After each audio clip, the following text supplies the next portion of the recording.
Hello everybody, thank you for joining me. This is Game God Fluent bringing you episode 3 of Let's Play Divinity Original Sin 2 Definitive Edition. Blind, might I add. Last time we explored the tutorial level on the ship, and now there's nowhere to go but up and see what's going on upstairs. You can separate stacked items by holding left shift. Want to take a look at these? Don't underestimate scrolls.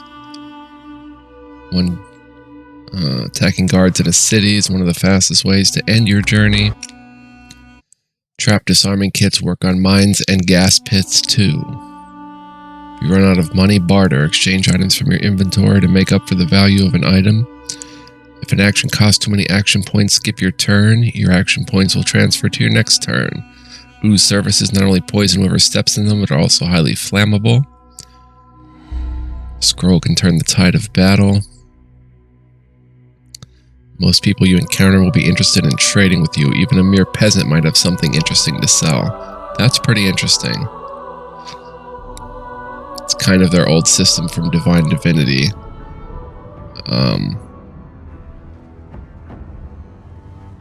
Alright, how far can we go in here? Is there a way to tilt the camera more? Alright, so I think we're done down here. Let's go ahead and... Did we level up? No. Let's go ahead and head up. You sure you want to leave the tutorial deck? Pretty sure.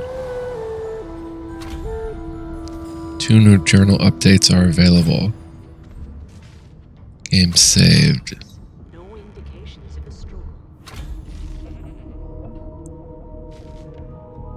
Manager C1. So, I don't know what all that stuff that just flashed on the screen was. Did the murderer take him into this room? Or was he already? Can I take the gold cup? Shiny. Where did I leave my calipers? Let me save and test first. I can. As well as a vase. A small tome used to read.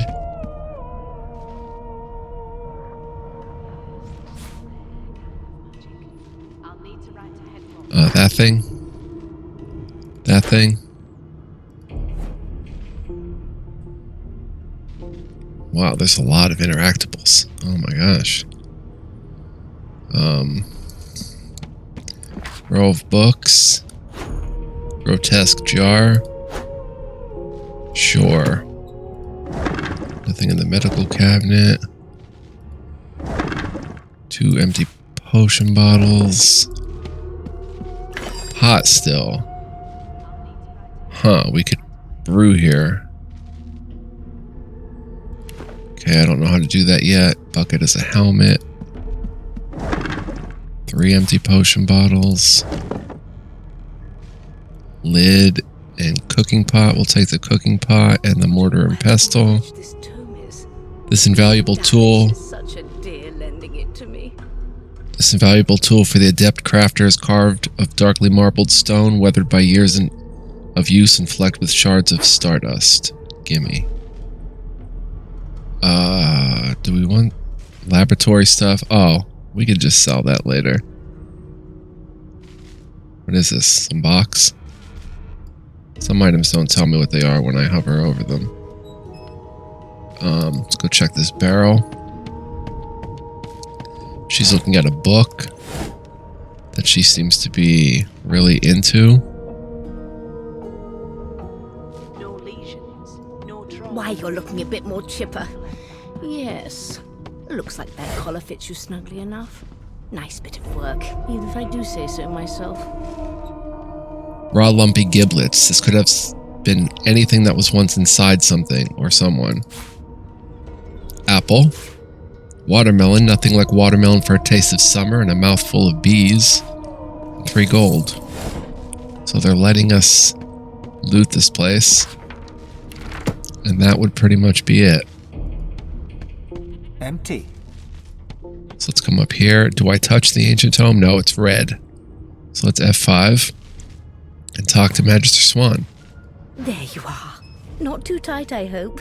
The collar, I mean. Oh, not to worry. Every dog has to get used to its leash. In the meantime, your next stop will be Magister William. All passengers have to be registered in the ship's manifest, and he's the chap in charge of the logs. You'll find him on the other side of this deck, in the officers' quarters.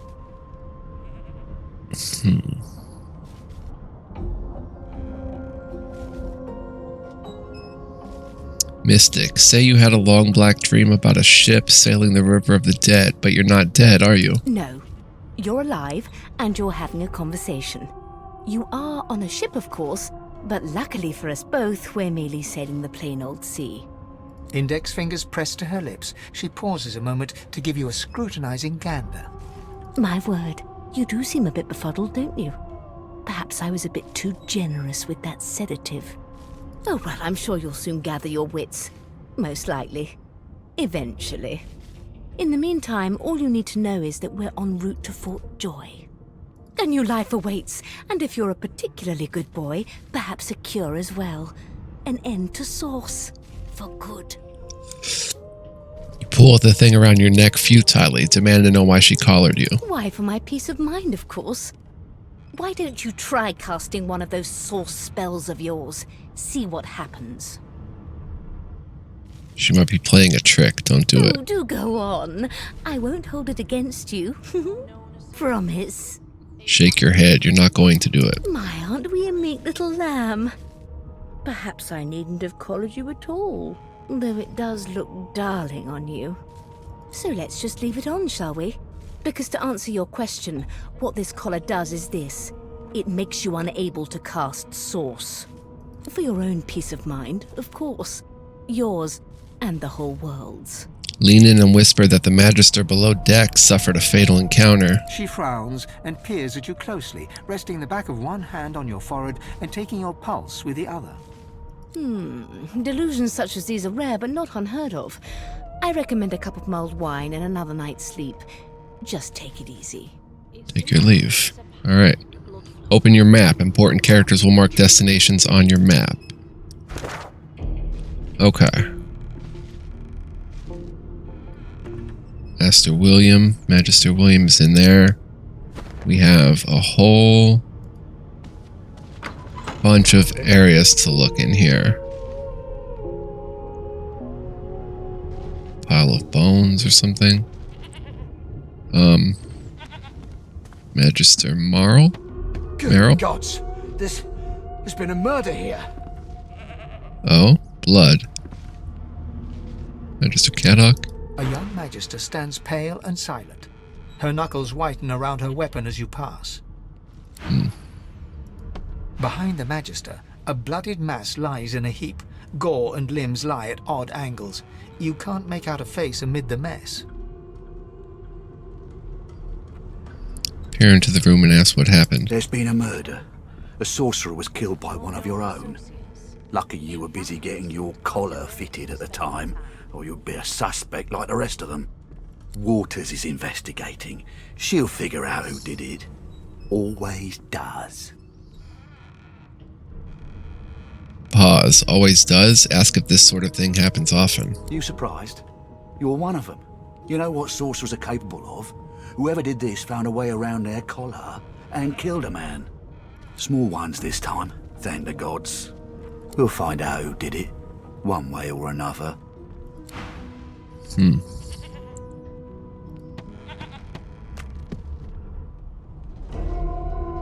Okay, I can't, search. Can I talk to you, Magister Lovely Waters? sight, isn't it? Burns me up this happened under our protection. We're extremely lucky no Voidwalker followed the source that did this. Inform her that she wasn't this man's protector, she was his captor. Finn didn't see it like that. He was desperate for us to help him. Two things scared the living daylights out of him. His own shadow and his own source. We'll find out who did this. Speaking of, She looks up at you with a mirthless smile.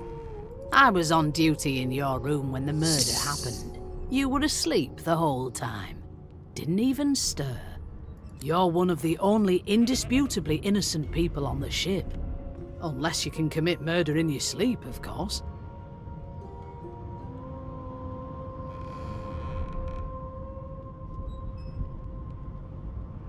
Lizard, say you don't hail from the House of Dreams. When you sleep, you truly sleep. Figured as much. Listen, I could use someone to keep their ears open among the passengers. Sometimes they clam up in front of a uniform. Bring me a good lead, and I'll throw in a shiny gold coin for you. How about that?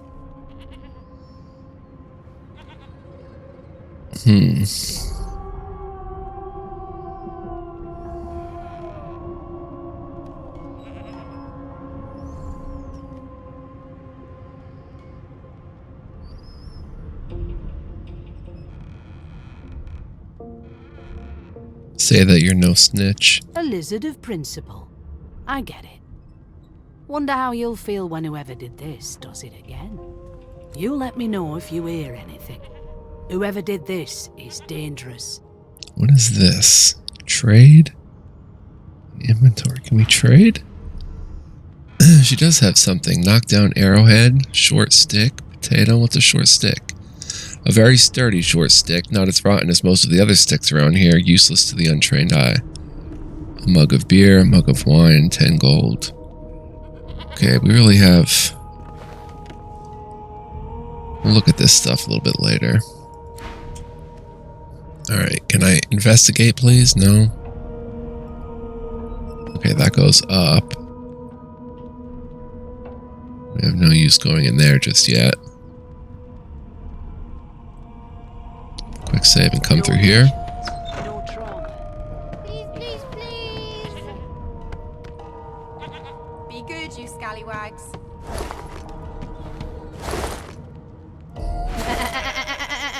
I'm not suited for this. It's sea cow, not sea sheep. Admire the sheep's wool and ask if you might take a bit. Haven't got any shears, have you?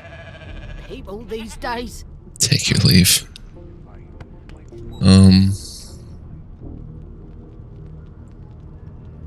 Come in here.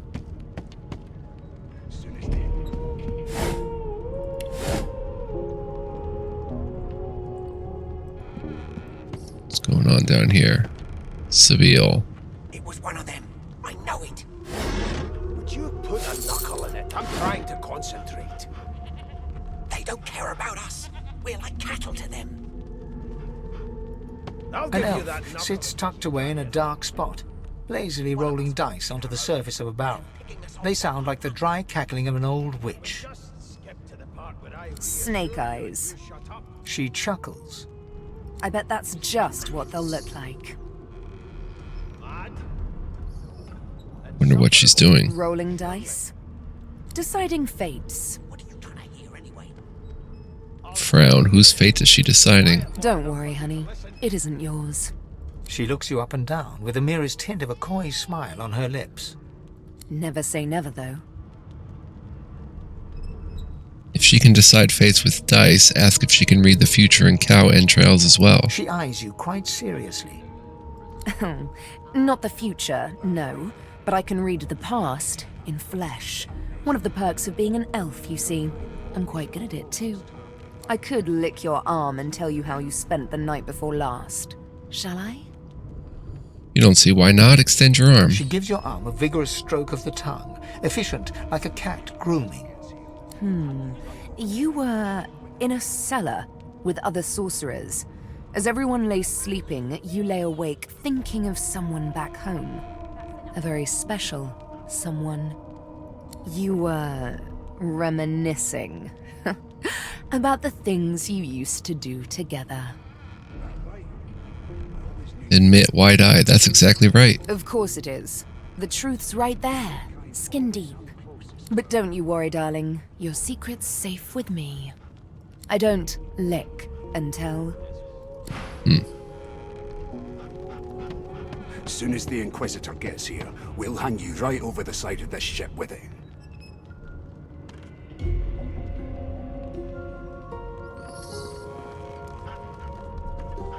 How dare you classify this slop as food?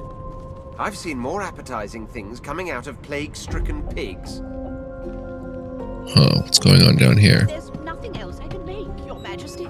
Turnips and water are all I was given. Unacceptable.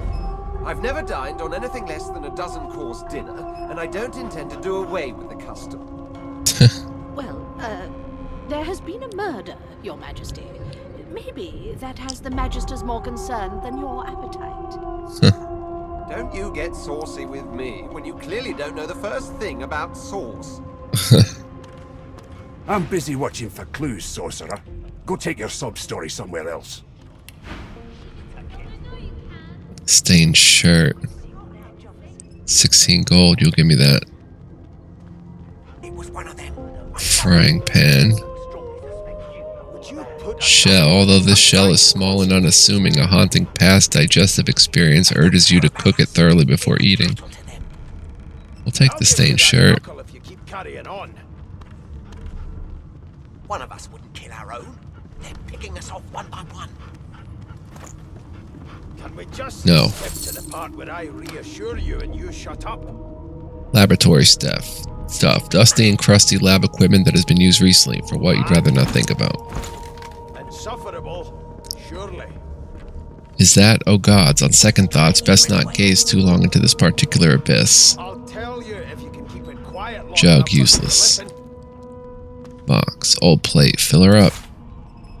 Bowl, no sadder sight to the hungry adventurer than an empty bowl. Rope. Cooking pot. Small tome we've got to read. Then some food. Another bucket. Would you put a knuckle in it? I'm trying to concentrate. Shiny. They don't care about us. We're like cattle to them. Alright, let's balance and accept. Carrying on. One of us wouldn't kill our own. They're picking us off one by one. Can we just skip to the part where I Alright, equip that. Nice. Mad? No. Insufferable? Surely. What are you trying to hear anyway? I'll tell you if you can keep it quiet long enough for me to listen. Hello? A broad dwarf sits totally upright on the bench, eyes closed, palms face up on his knees. His beard is a cascade of meticulous plaits, each one braided through with golden medallions. He raises an eyebrow as you approach, but doesn't open his eyes. Listen up, boy. You hear that? Ask what you're meant to be hearing. The ship, of course. Quiet and listen to the sounds of the ship. A wave of sound washes over you. The unintelligible chatter of your shipmates, the groaning of wood from floor to ceiling, the boom, crash and crackle of waves around you, complaints from the sea itself.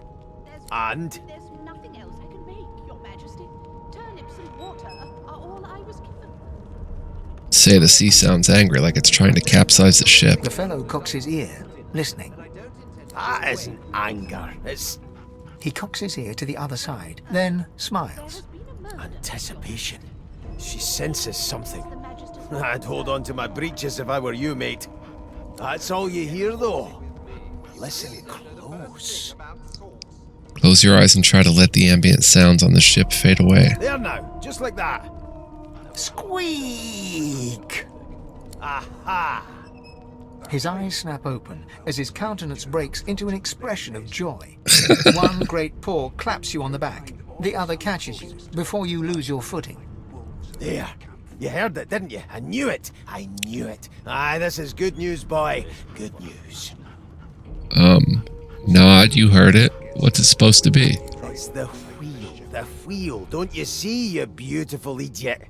Squeaks whenever the helmsman jerks it clockwise, which means we're heading east. Oh. Pardon my beard. That means if we've been traveling for, yes, only 10.34 nautical miles to Fort Joy.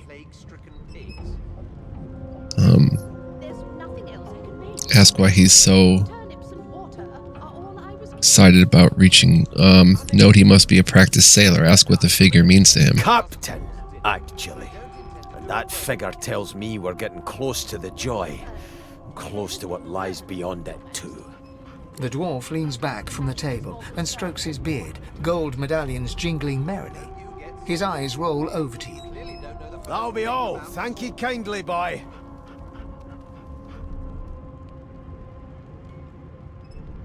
Cock an eyebrow. If he's hatching an escape plan, you want in. He continues stroking his beard, a beatific smile on his lips, and doesn't acknowledge you anymore.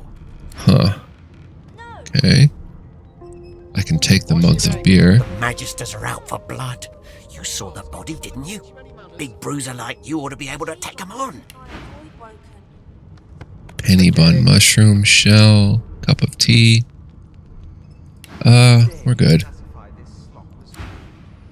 I've seen more appetizing things coming out of Bedrolls.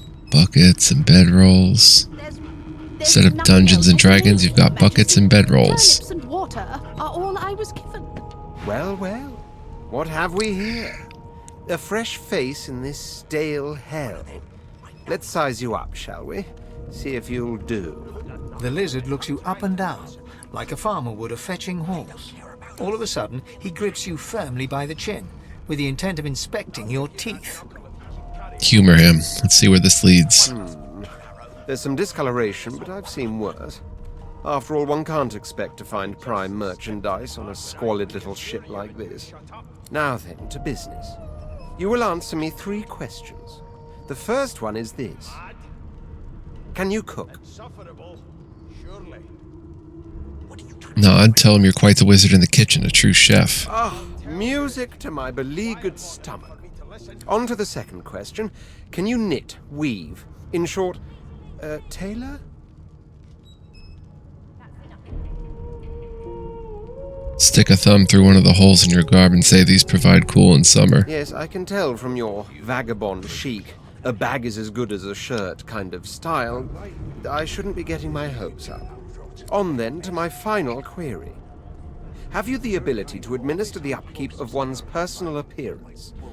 The delicate art of cosmetics is what I'm after.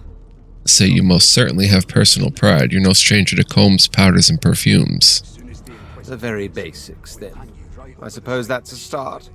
So, 3 questions asked, 3 questions answered.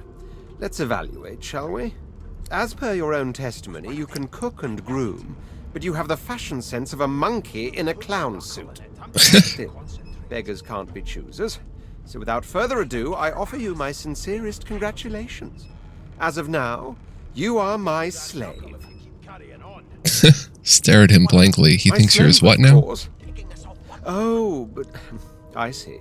Yes, I suppose it must take some time for the full extent of this honor to sink in.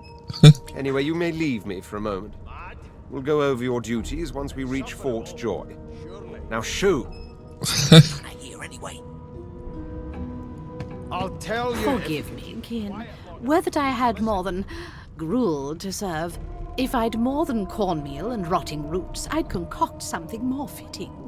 Meanwhile, the Magisters feast on honeyed meat behind this very wall. The indignity. You have a long branch. You'd end up a prison guard, Vic. Right. I always knew you'd turn out rotten, Ben Mezd. Your kind always hung closest to our divine, like wolves around a campfire. Well, you've got this wolf on a leash now. Soon as the Inquisitor gets here, we'll hang you right over the side of this ship with it. Huh. A scruffy man lounges against the wall with scarred arms folded. A sly smile playing on his face, he stares across at the Magister guarding him. Noticing you, he straightens and beckons for you to come closer. Watch your back, new fish. There's a murderer on board, and I'd bet 3 months' pay it's this tramp Ifan. Rolling his eyes at the Magister's warning, the man named Ifan beckons again. Move closer to him. He leans in and adjusts your collar with a sharp tug, balancing its weight so it no longer presses unpleasantly on your neck. He winks. Why, thank you, sir. Inches less that way, right? Hocking a phlegmy gobbet in your general direction, the sullen Magister settles back to his task of glowering at Ifan. And now, you. Ask Ifan why the Magister suspects him of murder. We used to know each other, more's the pity. I was his commander many, many, many moons ago. Isn't that right, Vic? Standing far back from Ifan, the tight-faced Magister draws one finger across his throat in an elaborate fashion, but says nothing. Ifan grins, flashing pointed white teeth. Same as he was at 14 years old. Only difference is somebody gave him a bigger sword and now he's Johnny Big Pants.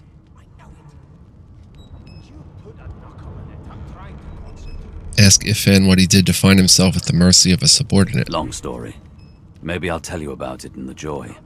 Away from interested parties. Say that you're still curious about the murder. Did he do it? No. The dead man, Finn, is it? I'd no business with him.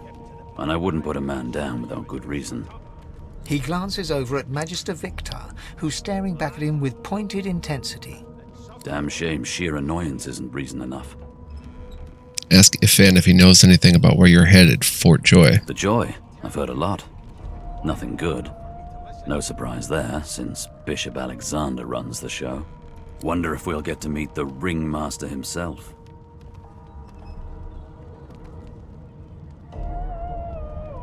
So you've no interest. Tell Ifan that's one acquaintance you're not eager to make. Not eager to bow before the great Bishop Alexander, son of the Divine himself. My sentiments exactly. But Vic here will blow a blood vessel if he hears you talking like that. What are you conspiring about over there? You, Lizard, what's your name? Oh, don't mind him. Vic's just got a bee in his bonnet. And that bee is me. Name? Tell him your name. Magister Victor looks at you suspiciously, then scrawls something illegible down in a tiny notebook. He scowls at you as he stows the notebook back in his voluminous robes. Away with you, at once. Ifan performs an elaborate pantomime of keeping quiet, one finger in front of his lips as he leans back against the wall. Ifan's a cool character, I like him.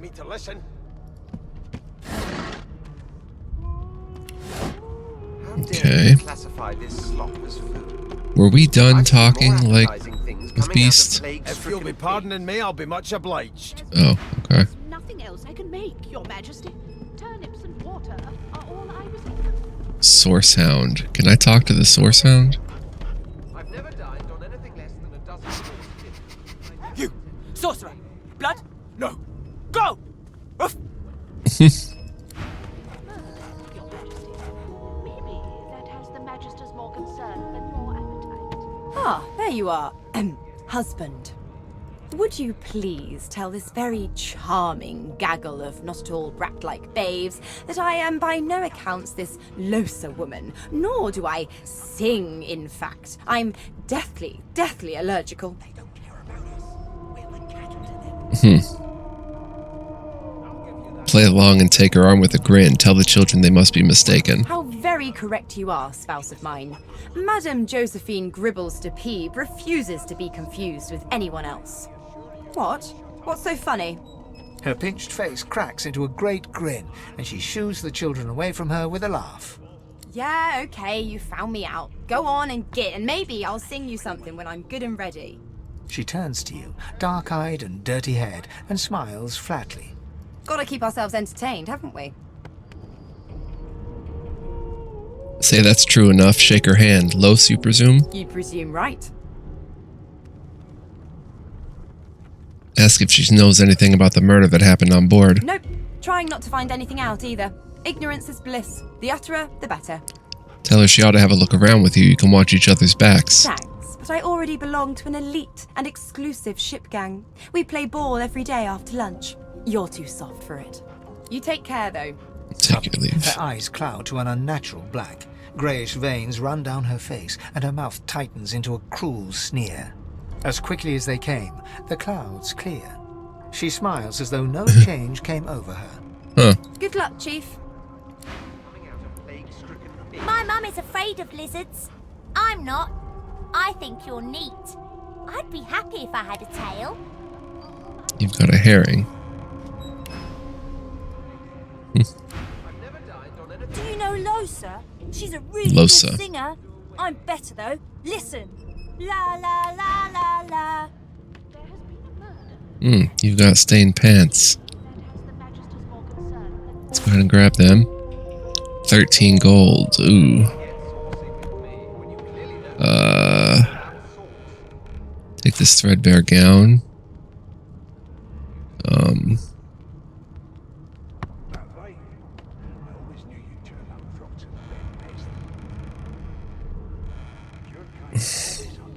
An egg.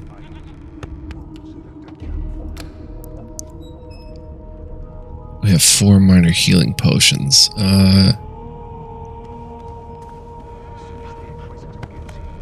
We still need money. 11 empty bottles. Let's give 5. 22, and then I'll take your gold. Okay, looks good. Nice. Pleasure doing business with you, Sandy. I'll give you that knuckle if you can. Wow! You're a dragon. You look like a dragon. But where are your wings?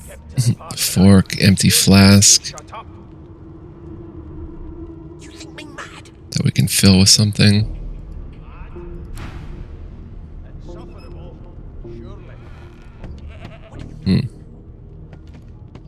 Metal crate, nothing in it. Let's go ahead and put those pants on. Nice.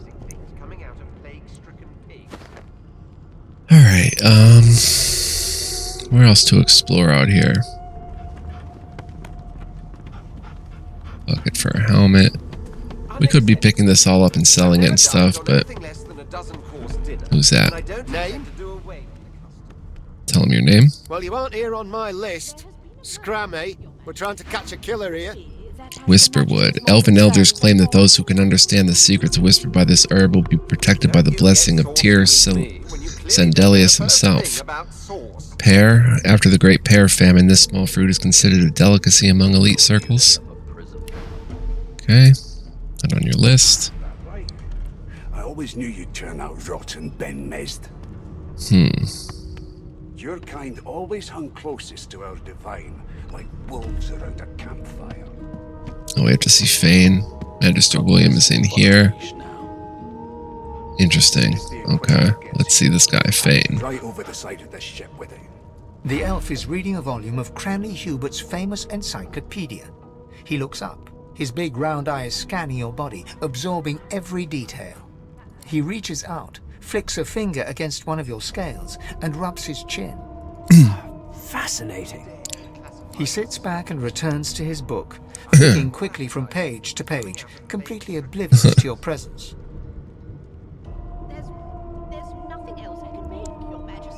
Ask whoever the book he's reading is any good. He seems engrossed in it. It is simultaneously too detailed and insufficient. I know the beginning of this tale and the end, but I am rather missing the middle. Tell me, what do you know of our world's history?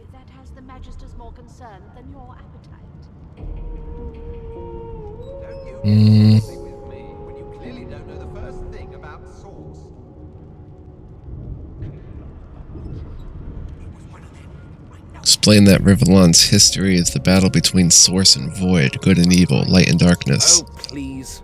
I have no interest in that. Your books are too full of it already. No, I want to know about the Celestial.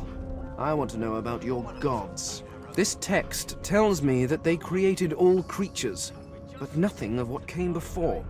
Where did these gods come from? Who are their people? Where are the others of their kind?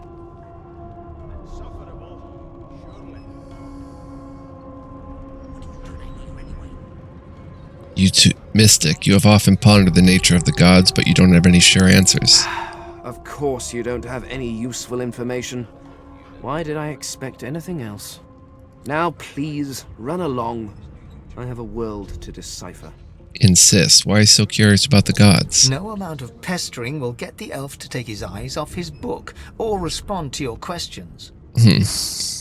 Okay. This wolf on a leash now. So I take it we have to go through here, but I'm going to save and see how long we've been playing. 34 minutes, good. We will stop here. just short of speaking with Magister William. I want to thank you guys for joining me for episode 3. Hope you're enjoying thus far. A lot more to come. This is just the very beginning of things. We're meeting some characters, good and bad, on each side of this saga thus far. Next time we'll talk to Magister William and see what's going on. I will see you guys next time. Much love, peace, and joy. Thank you once again for watching. So long, everybody.